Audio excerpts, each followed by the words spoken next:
Okay, so this got cut off from the other video, and I just wanted to review a couple of things with you for these words, frequent and frequency. Frequently is very easy for us to use. That's what we're used to. It's our comfort zone. But we're going to step outside of that. We're going to expand our way of thinking.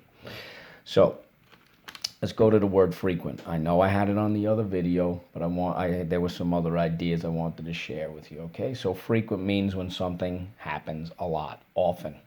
Okay, so for example, right now we're in the spring season, and there are frequent changes in the weather, especially during the months of March and April. They're very unpredictable, so it can change from one day to the next. All right, so there are frequent changes in the weather.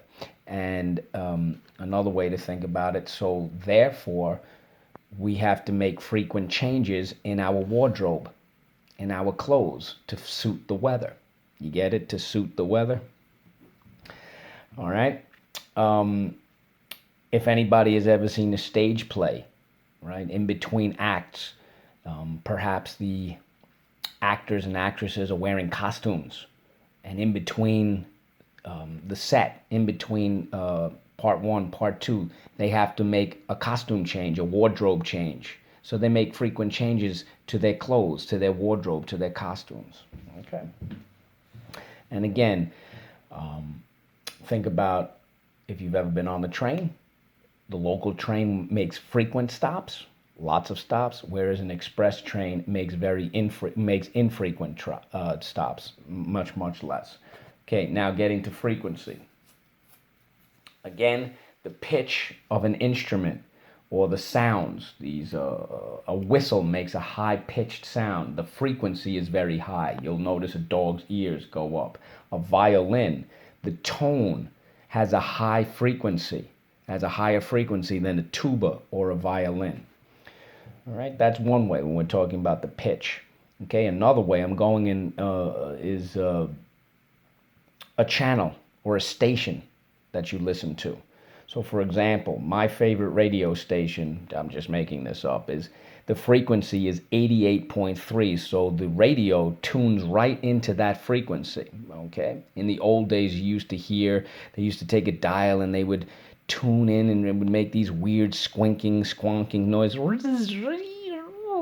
And then all of a sudden, you would get your station and the music or the people would be playing or the people would be talking.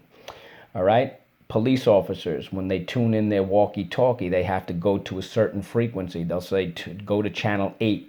All right. And that's the frequency that police officers or firefighters will communicate with each other. Any TV station, any TV channel that you watch has a certain frequency. It's specific to that particular channel.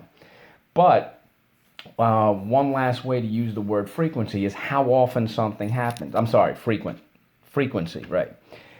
Sorry, I'm making frequent mistakes right now. Okay, so frequency also is when you're first learning how to read, you learn high frequency words. Now you say, what?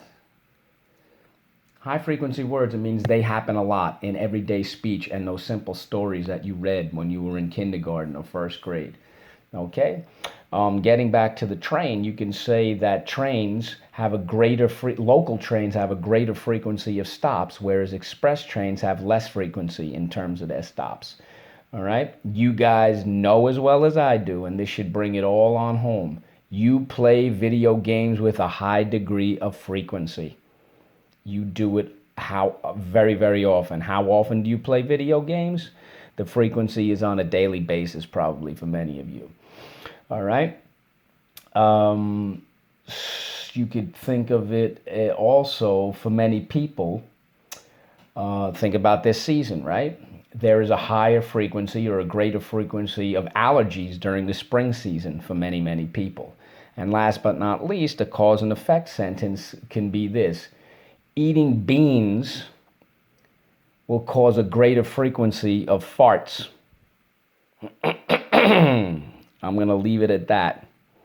Okay, now you understand frequency. Frequently is easy.